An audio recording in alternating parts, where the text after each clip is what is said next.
bunkers for Ukraine, lamps for McDonald's, and 3D printing things out of orange peels, lemon peels, and coffee. So first comes news that Diamond Age, a Phoenix-based 3D printing company, has come up with a plan to 3D print bunkers for Ukraine. They had a meeting with the Arizona Defense and Industry Coalition. They had some people from Ukraine come over, and the idea is to print bunkers. They hope to, in 6 to 9 months, make the bunkers, and they're going to test them out at Yuma Proving Ground, the U.S. Army's facility. Now, we don't know if this is going to work. This is so far looks like kind of like a letter of intent slash idea kind of thing, but we do know that the military is very, very interested in 3D printing generally, 3D printing barracks, but also things like bunkers, but also emplacements for guns, trenches, hard points, bridges, and other kind of infrastructure parts for airfields and stuff like that is going to be really, really very an area of interest for the military going forward. Think about it. We need less people. We can make stuff potentially quicker. In the future, maybe we can make things autonomously. We just a little tank drives out and tries to build a bunker. If it's under fire, maybe you lose a little tank. Nobody on your side gets harmed. Think of things like using a whole bunch of automated vehicles to build an entire line of hard points and firing points, without exposing any of your guys to fire. So we know this is something that is a topic of interest, and we'll see if something will come of this. We don't know yet if that will actually happen. The next thing that is actually happening, or apparently has happened, is from Krill. So Krill is a company and they're like a design studio from Italy.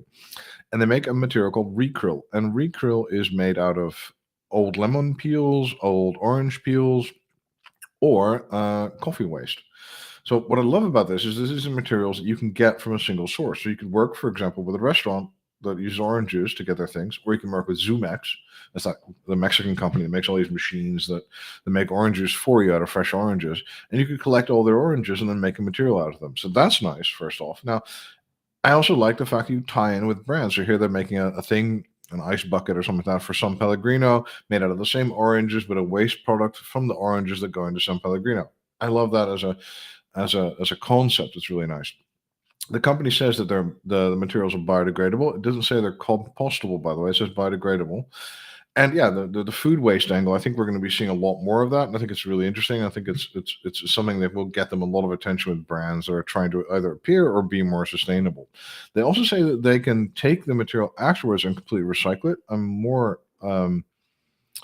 I'm quite doubtful of this actually, because I've made some plant-based materials before and some materials with extra materials added to it or mixed in.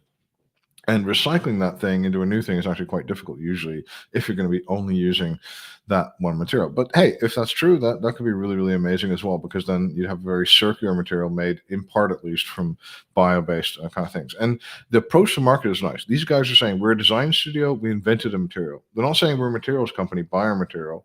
They're not saying we're a design studio and we're going to be looking for it. And they're going to go to this company. They're going to call these guys and say, "Hey, Pellegrino, we have San Pellegrino, we have an idea, and we can design it for you, we can make it for you, and this is what it costs." So I love the value proposition. I love that this is easy for brands to adopt, and I think this is going to be a very successful approach that more people are doing. The next thing comes to us. Well, it's from Signify. So Signify is a company used to be called Philips Lighting, and it's a company that is using 3D printing at scale. They have hundreds and hundreds of 3D printers, I think in the Netherlands, but also in the States and also in Asia.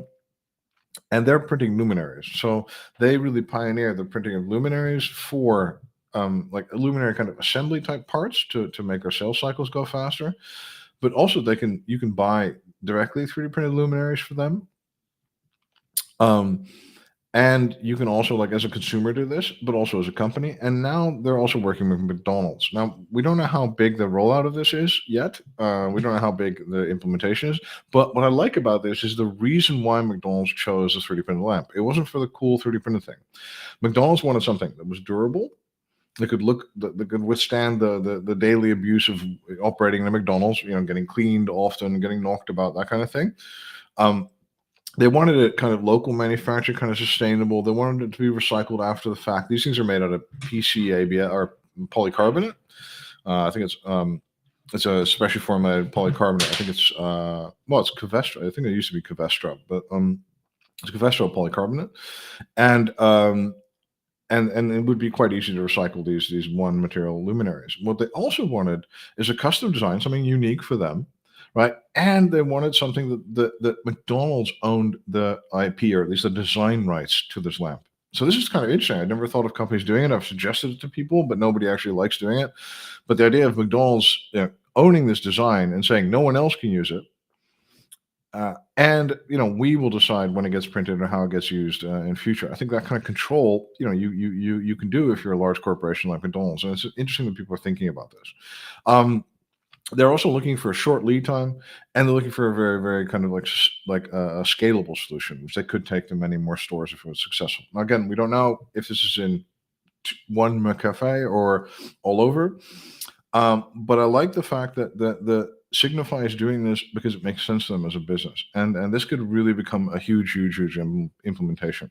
They also use 3D printing in the development process. So they talk to McDonald's, they absorb their ideas. They like this kind of semi-transparent, kind of translucent effect you see here in the luminary in the picture. And then they printed a test copy. They showed it to the guys at McDonald's. Oh, do you want it a little darker? Do you want it to be shine a little bit more? Do you want the pattern a little fatter, thinner, whatever? Then they iterated, showed it again, and then they went to production. I love this. I love this. This is how I like to work with clients. This is how I know a lot of designers in 3D printing, and also people like in the jewelry world and stuff work with customers as well.